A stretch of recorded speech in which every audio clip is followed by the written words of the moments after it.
สวัสดีพ่อแม่พี่น้องครับ7 โมงเช้าวันที่7 เมษายน 68ครับกรีดยางแล้วเรียบร้อยครับพามาเบิ่งยางฝนตกเศร้าไหมเนาะมันก็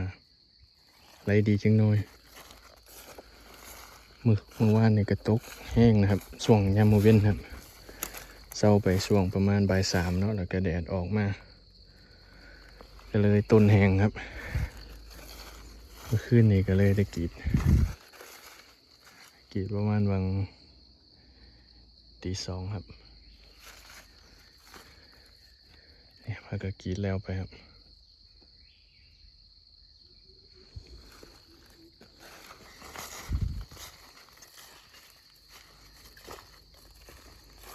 ต้นนี้บ่ค่อยออกครับโดนเลยหาก็ได้ซึ่งส่วนนี่เป็นถนนนะครับหนทางรถมาเอายางฝากทั้งพุ่นไปนี่ยังบริกรีดเนาะอันนี้เป็นสวนยางพอเนาะเพิ่นแบ่งให้ลุงกรีดน้ำตะกี้ผมก็กรีดเบิดแหละอันนี้แต่ว่าตอนนี้แบ่งให้ลุงกรีดน้ำครับเพิ่นยังบ่เปิดเลยครับเพิ่นไปธุระเนาะปิดไปตั้งแต่น่าสิกุมภาเนาะวันนี้ก็เมษาละนี่สมัยลวดผมเฮ็ดเอาครับอันนี้มันคงแข็งแรงเวลาเก็บยางแล้วเขาก็ใส่นี่ก็ได้เนาะหรือว่าบ่ถนัดก็ใส่ไว้จังซี่คือเก่าก็ได้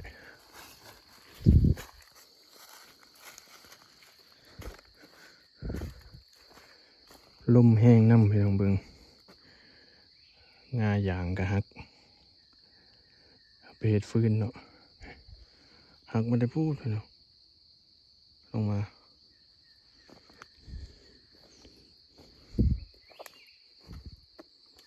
ทางรถเนาะมาเอายางกันมาทางนี้แล้วพี่น้องสิเป็นโน่นอันนี้เป็น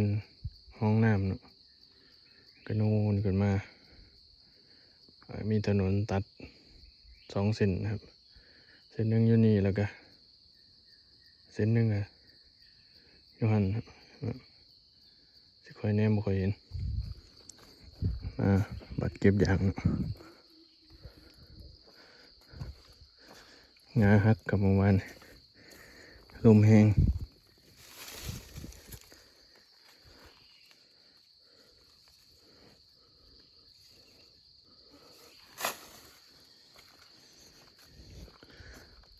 แค่ต้นบ่ลมก็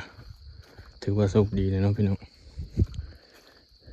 ลมมาก็ได้ตัวนี้ออกดีอยู่พี่น้องยังไม่ปั๊บเลยตัวนี้ก็ออกดีครับ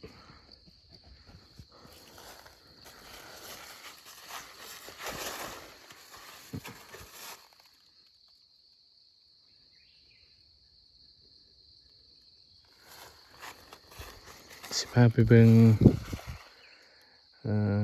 นายาง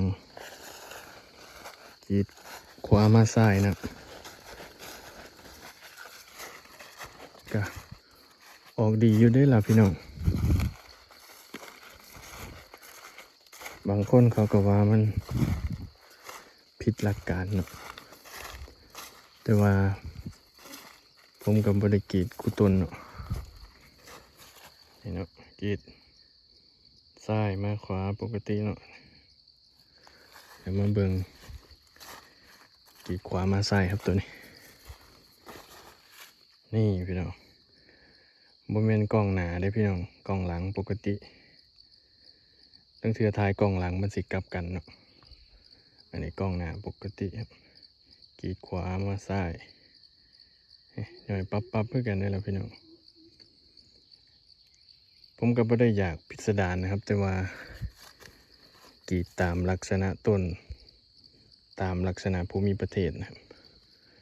ทางมันก็สั้นน้ำเนาะขั้นสิกรีดมากสิก็ได้ครับแต่ว่าตามน้ำหนักแล้วมันสิลองเขาตอกลีนอย่างสิเนาะมันสิบไหลอย่างสิเด้สิไหลพี่น้องแล้วสิให้เบิ่งมุมกว้างๆจังหน่อยต้นมันสิเอียงสิเนาะต้นมันสิเอียงกรีดมาอย่างสิก็ได้อยู่แต่ว่าสิบไหลอย่างสิเนาะมันสิบไหลตามต้นสิไหลลงพี่ไหลตามต้นได้อยู่แต่เฮาก็ต้องซักล่องดีๆแล้วก็เวลากรีดเฮาก็ต้องเอามือลูบเอานะครับเอามือลูบน้ำยางมาให้ตามคล้องนะครับเฮาสิกรีดแล้วไปเลยบ่ได้นะครับแล้วก็ถ้ามีดล่องกว้างแน่มันก็สิอาบข้างนะครับเวลาห้อยกรีดมันแคบมันก็สิบ่อาบเนาะถ้าห้อยกรีดกว้างองศากว้างมันสิอาบสิบ่ไหลตามคลองเนาะอันนี้มันก็ไหลตามอันนี้ดีเนาะนี่ก็กรีดซ้ายมาขวาปกติเนาะที่เดินต้นหนึ่งก็ซ้ายมาขวามีหลายต้นอยู่พี่น้องที่ผมกรีดขวามาซ้ายก็ตามสภาพต้นเนาะว่าก็มีต้นเอียงจังซี่เนาะที่กรีดขวามาซ้ายแล้วก็ต้นที่มันเป็นงามจังสันพี่น้องนะเป็นงามขึ้นไปนะท่านกรีดมุมทางในพี่น้องมุมทางในมันก็ต้องดึงขวามาซ้ายนะว่ากรีดซ้ายมาขวาเบียดสุดๆดามมีดมันก็สิต่ำอีกต้นหนึ่งครับมันจะกรีดทั้งในทั้งระวางล่องบันไดนะมันต้องดึงขวามาซ้ายนะประมาณนั้นเนาะคือจังต้นนั้นผมก็ขวามาซ้ายครับต้นงาทั้งซ้ายมือผมดึงขวามาซ้ายหนาทั้งในงามเนาะถ้าหนาทั้งนอกงามเขาก็กรีดซ้ายมาขวาปกติ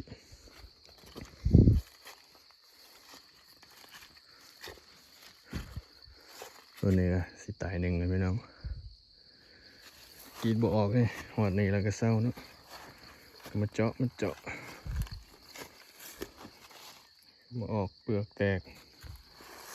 ขึ้นมาซอยพี่เลยพี่น้องมีน้ำยางอยู่พอได้กรีดพอกรีดมาจังน้อยเท่ากับมันก็สิบ่ออกคือเก่าพี่น้องก็เหลือแต่สกรีดขึ้นเทิงครับถ้าวิธีแบบทั่วไปนะครับถ้าวิธีที่รักษาต้นยางก็หายังมาบำรุงดีๆใส่ปุ๋ยฉีดพ่นอาหารเสริมนะครับปุ๋ยถาดรองถาดเสริมฉีดน้ำมักฉีดยังกะว่าไปเนาะให้มันสมบูรณ์เร็วขึ้นนะครับให้เปลือกไม้มันออกมาไวเปลือกเก่าแตกออกนะเปลือกไม้ออกมาหนาแล้วก็น้ำยางไหลถากๆคือกันได้แล้วพี่น้องถ้ามันเศร้าเนาะต้นตายหนึ่งเนาะถ้าต้นบ่เศร้ากันซอยอยู่หันนะพี่น้อง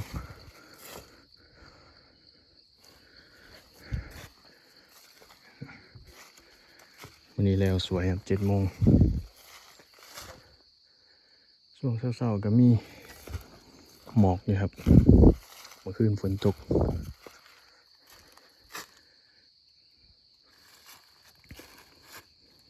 นี่